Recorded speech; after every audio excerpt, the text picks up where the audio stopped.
Quel plaisir de vous voir ce matin. Merci pour votre présence, surtout, je sais, il y a beaucoup de microbes, beaucoup de malades. Donc, ça fait plaisir de voir ceux qui pouvaient venir aujourd'hui. On va terminer aujourd'hui ce que j'ai appelé notre focus mission. L'importance de la mission internationale. Si vous avez une Bible, on va passer la plupart de notre temps en Actes chapitre 9. Souvent je prêche de la seconde 21. Aujourd'hui la plupart sera dans le Louis II, mais tout sera projeté sur l'écran. Donc voilà. Aujourd'hui, donc on a commencé il y a quelques semaines pour voir notre mission internationale. Je voulais quand même voir un peu aussi comment la nation d'Israël faisait partie de la naissance de l'Évangile, de la mission aussi. On a vu un peu comment Dieu avait ce mystère de l'Église qui impliquait Israël aussi des non-juifs, et puis la beauté de l'Église. Et aussi on a vu un peu ces derniers dimanches comment l'élan de la mission est parti vers les extrémités du monde. On a commencé de voir vraiment le pourquoi la semaine dernière avec Étienne et un jeune homme qui s'appelait Saul, et on va voir la suite de cet épisode. Donc aujourd'hui nous fixons encore nos yeux sur la mission et son importance.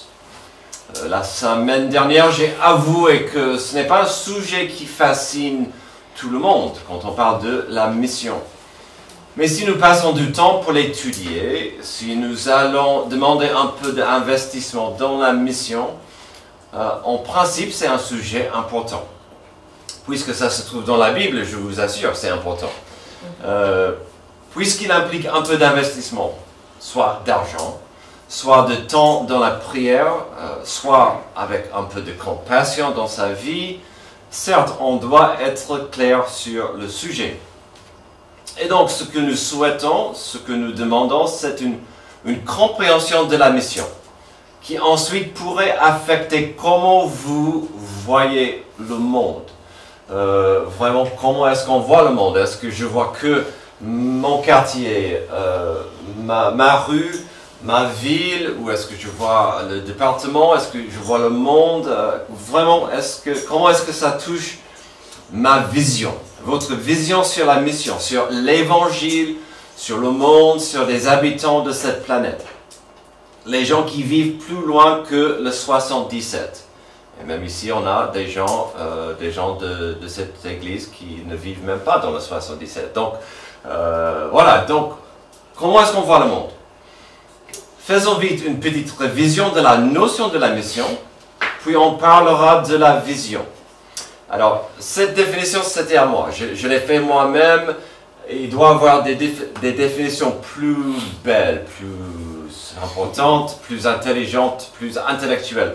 Mais moi, j'ai dit la mission, c'est tout simplement la propagation, la propulsion, le partage de l'Évangile.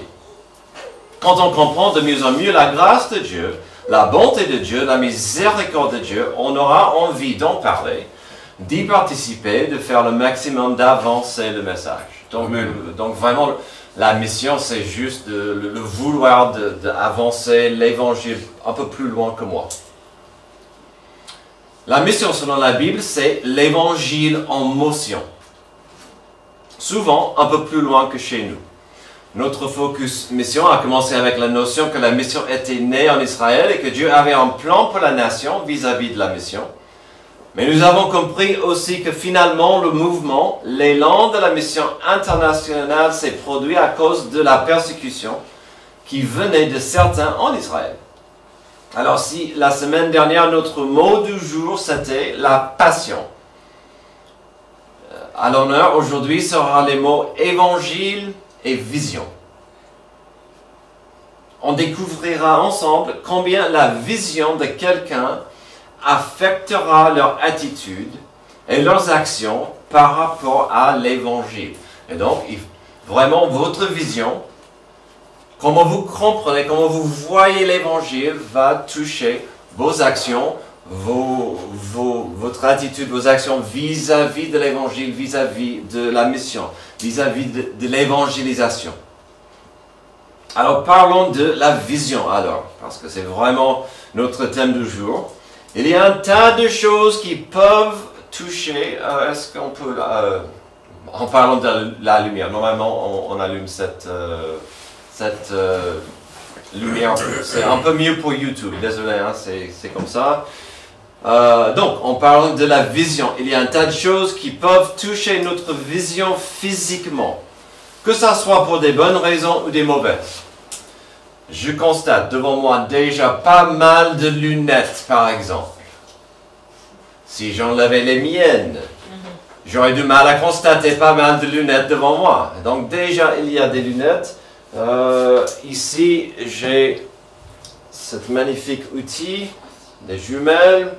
Alors, j'habite pas loin d'un petit étang, je pourrais sortir, voir un peu de la nature, des magnifiques animaux, des hirondelles, j'ai même pas la vocabulaire pour expliquer ce que je pourrais voir à côté de chez moi.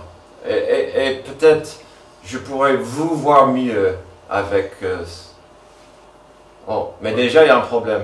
Ah, voilà, donc vous avez compris déjà, même avec ça, il faut enlever ce qui bloque. Donc déjà, il y a un tas de choses qui peuvent toucher notre vision. Parfois c'est la nuit, l'obscurité. Je dirais pas non, mais il y a quelqu'un qui habite chez moi qui n'aime pas du tout l'obscurité. Je dirais pas que ça lui fait peur, mais presque. On a du mal, quand on doit conduire, il fait nuit, qu'est-ce qu'on fait? On allume, maintenant c'est automatique, hein, on allume des phares pour mieux voir. Donc, il y a l'obscurité, il y a la brume, parfois, il y a un tas de choses. Mais la vision est importante et ça peut toucher plein de choses. Oui, comme on a vu il y a quelques semaines, pour notre culte de la rentrée, le monde et les puissances dans le monde vont faire leur mieux pour captiver, fasciner et façonner votre vision. On a vu ça en Romains 12, 1 et 2, je vous le rappelle. Je vous encourage donc, frères et sœurs, par les compassions de Dieu, à offrir votre corps comme un sacrifice vivant, saint, agréable à Dieu. Ce sera de votre part un culte raisonnable. C'est votre raison d'être disponible à Dieu. Mais qu'est-ce qu'il a dit ensuite? Ne vous conformez pas au monde actuel, mais soyez transformés par le renouvellement de l'intelligence, afin de discerner quelle est la volonté de Dieu, ce qui est bon, agréable et parfait. L'apôtre Paul aurait pu écrire cette phrase, ce verset, en parlant de la vision. Il a dit, faites attention à ce qui façonne votre intelligence, votre façon de voir le monde. La vision et la mission. La vision et l'évangile, alors. Comme j'ai dit tantôt, notre mot du jour, il y a une semaine, c'était le mot passion.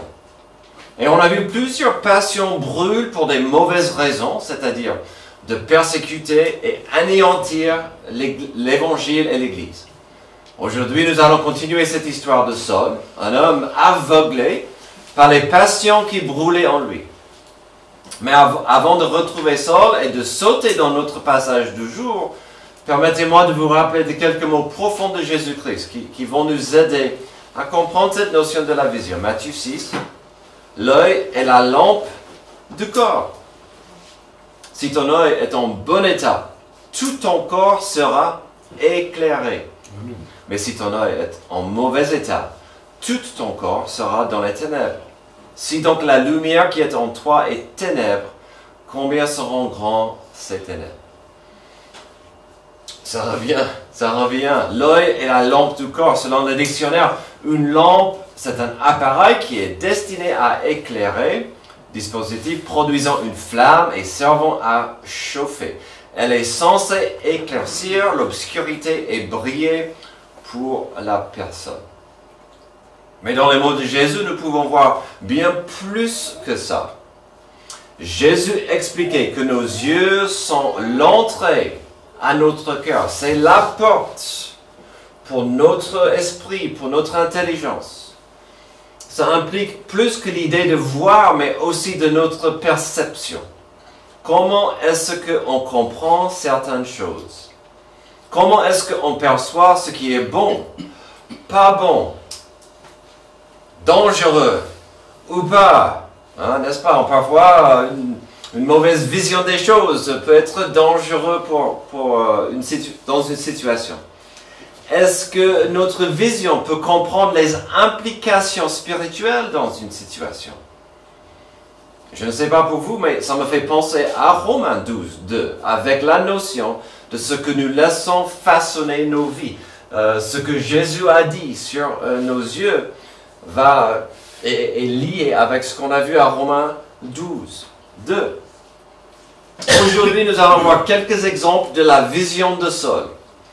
Ses yeux auront pas mal de problèmes dans notre passage, et nous allons voir le besoin de l'Évangile pour rectifier le problème de sa vision.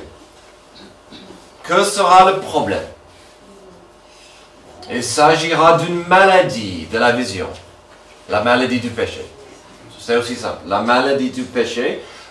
On a un petit peu parlé de cette maladie tout à l'heure, la maladie du péché. Depuis, rien n'a changé. Depuis toujours, des gens comme ça, des gens comme nous, doivent habiter dans un monde brisé par le péché.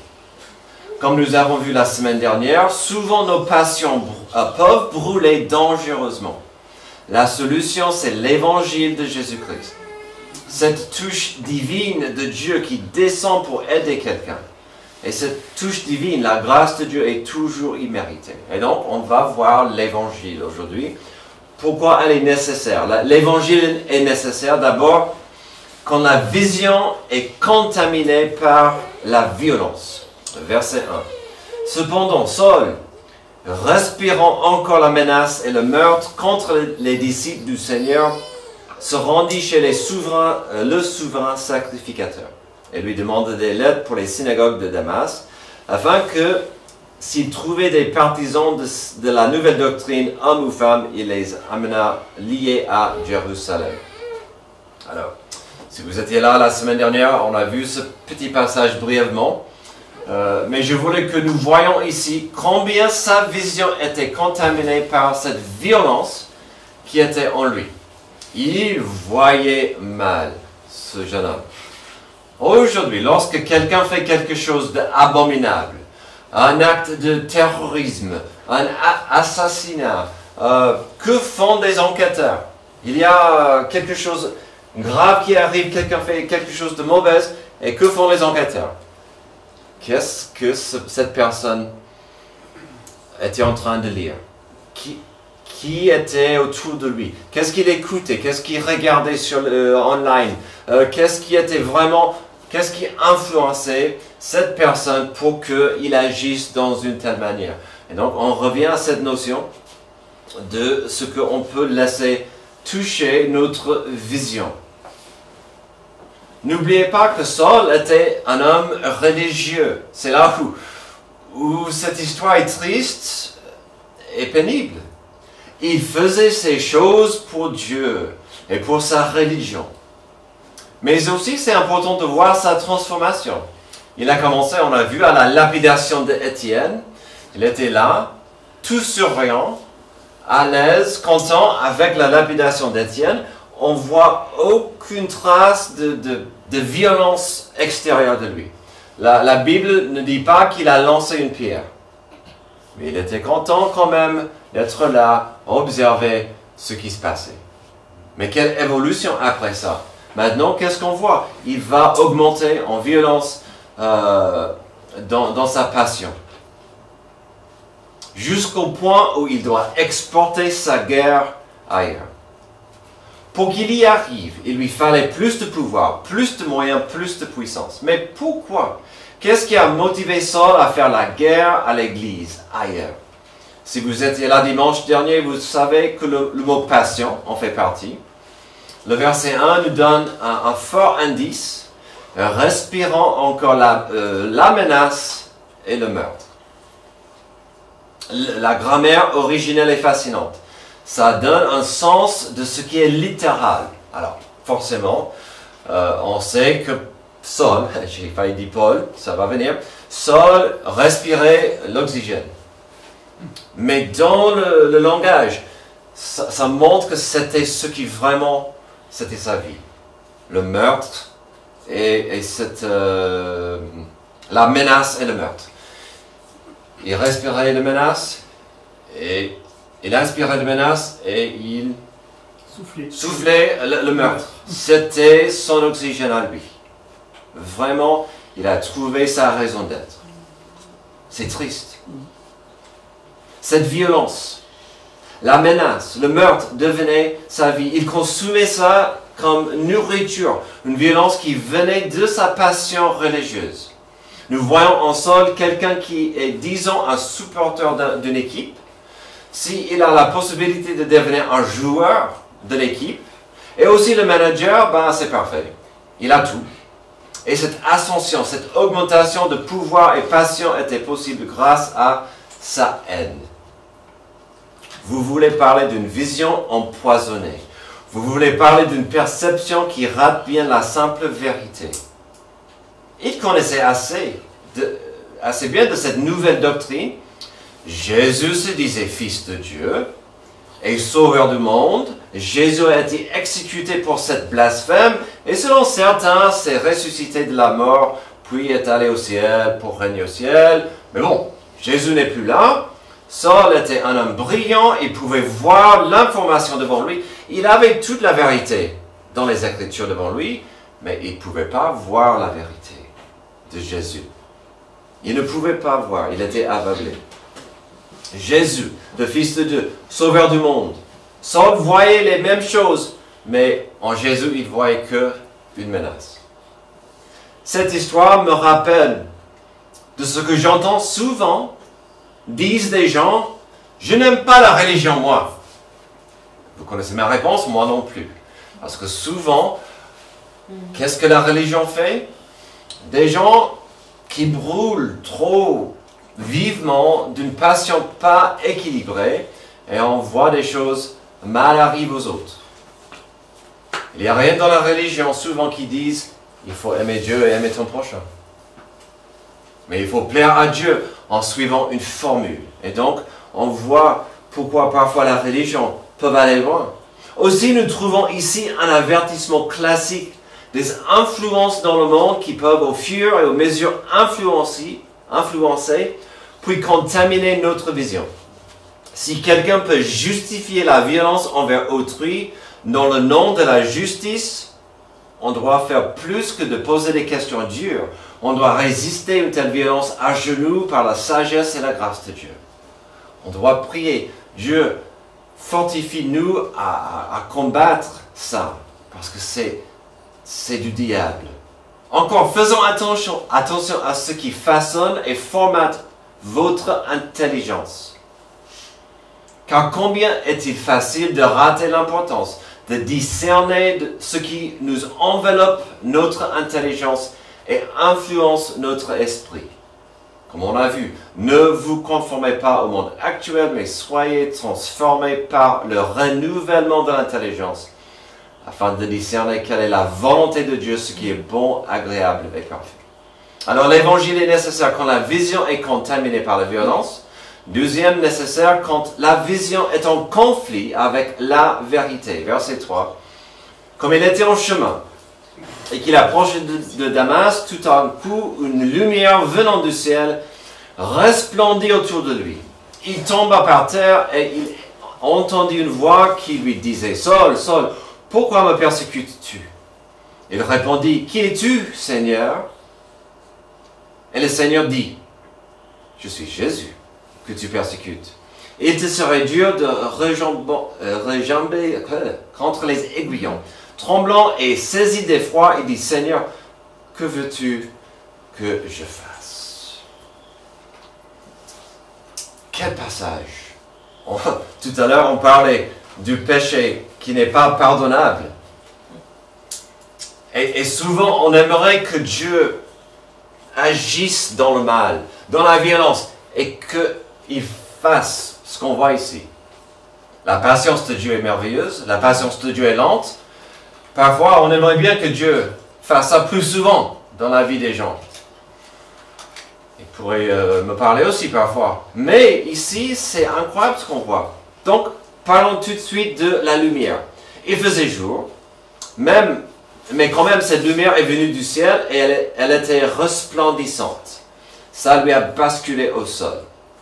Donc, pour des sceptiques, ce n'était pas une réflexion dans les yeux, ce n'était pas un laser, car il y avait une voix, une conversation. Il s'agissait d'une personne. Mais parlons vite de la vision et la lumière. J'en ai parlé tout à l'heure. La lumière est importante, surtout la nuit. Il faut des phares quand on conduit. Il y avait cette lumière qui a vraiment ébloui la vision de Paul. Alors, parfois, une lumière forte est importante. Parfois, c'est trop. Ça peut même faire du mal à ce qu'on essaie de voir. Ça va gêner le projecteur YouTube tout à l'heure. Peut-être vos yeux n'aiment pas trop. Oui, arrête, pasteur, ça fait mal aux yeux, je comprends. Alors, il y avait ça.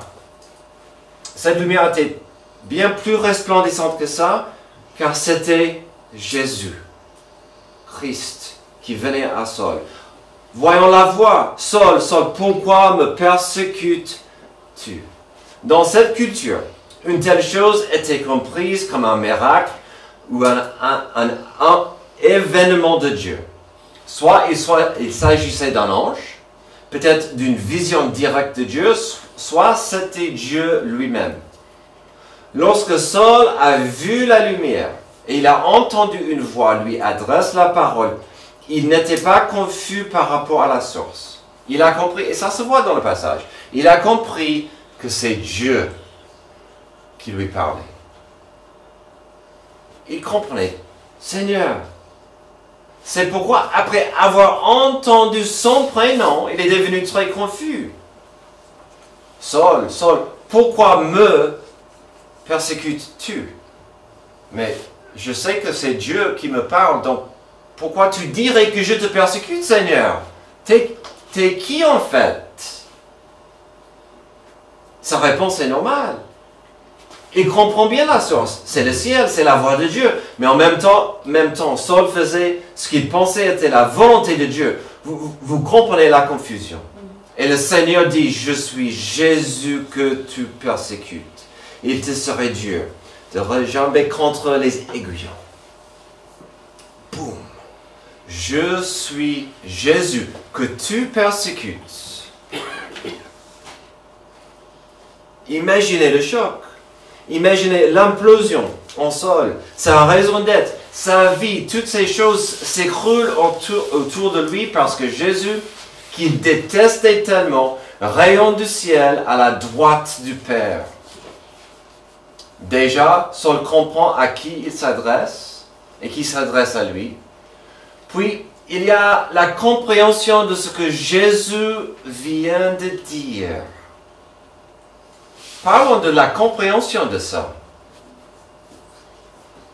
C'est Jésus, je suis Dieu, je suis Jésus-Christ, le Fils de Dieu qui te parle. La compréhension. Tu me persécutes en persécutant l'Église. C'est moi. C'est la même chose. Aussi, ça devait être, mais vraiment une explosion dans sa tête, parce que il voulait lapider Étienne, surtout quand il a dit « Je vois Jésus à la droite du Père ». Et là, il comprend. Jésus est vivant, Jésus est Dieu, Jésus est à la droite du Père. Et lui était en train de persécuter Jésus lui-même. Puis Saul devait faire face à cette compréhension qu'en persécutant l'Église, il a persécuté Jésus. La Bible explique que l'Église est le corps de Jésus. Il est la tête, mais l'Église est son corps. Comment est-ce que ça fonctionne? Plus tard, cet homme allait écrire et décrire ce lien merveilleux en Éphésiens 1, 22. Il a tout mis sous ses pieds. Il a donné pour chef suprême à l'Église, qui est son corps, la plénitude de celui qui remplit tout en tous. Mais ici en Actes, Saul est stupéfié. En faisant du mal aux chrétiens, il faisait du mal à Jésus-Christ le Seigneur. Et qu'est-ce que Jésus dit? Tu peux continuer à frapper, tu peux continuer à persécuter, mais ça sera dur. Tu pousses contre les aiguillons. Tu peux le faire, mais vous savez, Dieu a dit une chose similaire à quelqu'un. J'ai failli, on a parlé tout à l'heure, Genèse 4. Dieu a dit une chose similaire à Cain. Il est venu à Cain. Il a dit, le péché frappe à ta porte. Il est tout autour de toi. Je te donne une deuxième chance. Mon enfant, je te donne une deuxième chance.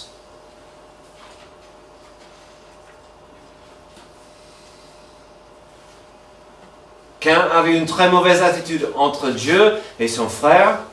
Dieu lui a donné cette deuxième chance. Dieu lui a donné l'opportunité de changer son chemin, de se repentir. Il lui a encouragé de bien choisir son avenir. Dieu a dit à Cain, certainement, si tu agis bien, tu relèveras ton visage. Si tu agis mal, le péché se couche à la porte et ses désirs se portent vers toi, mais toi domines sur lui. La deuxième chance que Dieu donnait à Cain était ignorée, même refusée. Mais Saul a compris le message, heureusement pour nous. Il pourrait continuer d'attaquer Jésus-Christ, chose qui lui ferait beaucoup de mal, soit il pouvait demander la seule chose qui lui restait. Tremblant et saisi d'effroi, il dit, Seigneur, une belle phrase, que veux-tu que je fasse?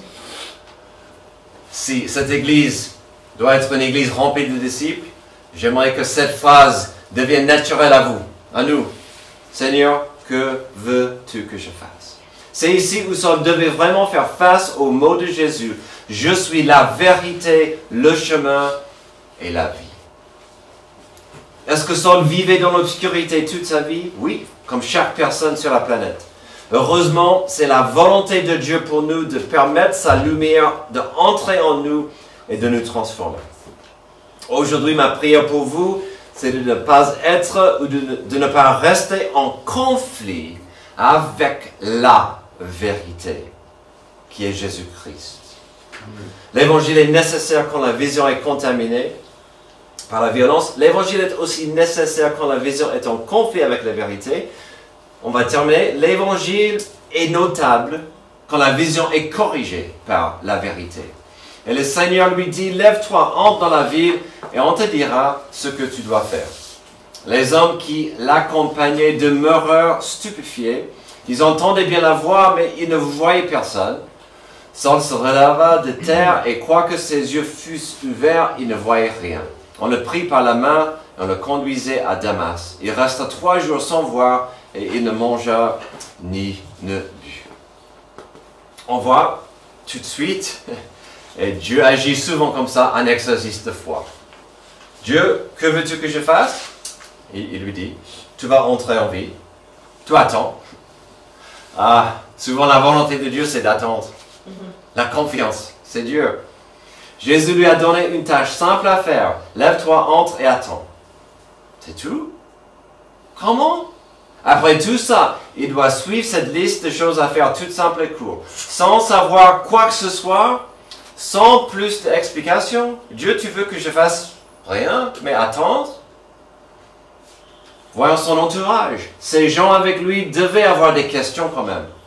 Ils ont tous vu la lumière, incroyable. Ils ont entendu une voix, même s'ils n'ont pas vu Jésus. C'était évident que Saul parlait avec quelqu'un. Il y avait une conversation entre Saul et quelqu'un. C'était un moment miraculeux. Et puis il y a encore la vision. Parlons de la vision de Saul. En ce moment, maintenant, il était aveuglé physiquement. Pour une raison que je ne sais pas, je ne comprends pas, Dieu a choisi, en montrant sa gloire à Saul, de l'aveugler physiquement. Quelque part, je pense qu'il voulait qu'il comprenne la gloire de qui était Jésus. Quelque part, c'était aussi de lui donner une période d'aveuglement pour qu'il reste concentré sur qui était Jésus. Mais il est aveugle physiquement. Sa vision spirituelle quand même était améliorée en voyant Jésus, le vainqueur de Saul, en voyant Jésus-Christ, le vainqueur de la mort, en voyant Jésus, le vainqueur du tombeau. Saul a compris sa condition de péché. Il était un homme religieux et passionné par sa religion, mais c'était pour rien. Dans cette position, il devait poser énormément de questions sur sa vie, sur sa raison d'être, sur son éducation, sur son job, tout. Il n'avait rien à faire d'autre que de poser des questions et d'étudier ce qu'il savait sur les Écritures. Oui, sa vie était fausse. Oui, sa vie était basée sur quelque chose qui finalement n'était pas la vérité. Mais n'oubliez pas la vérité forte pour le présent et son avenir. Jésus-Christ l'a choisi. Heureusement.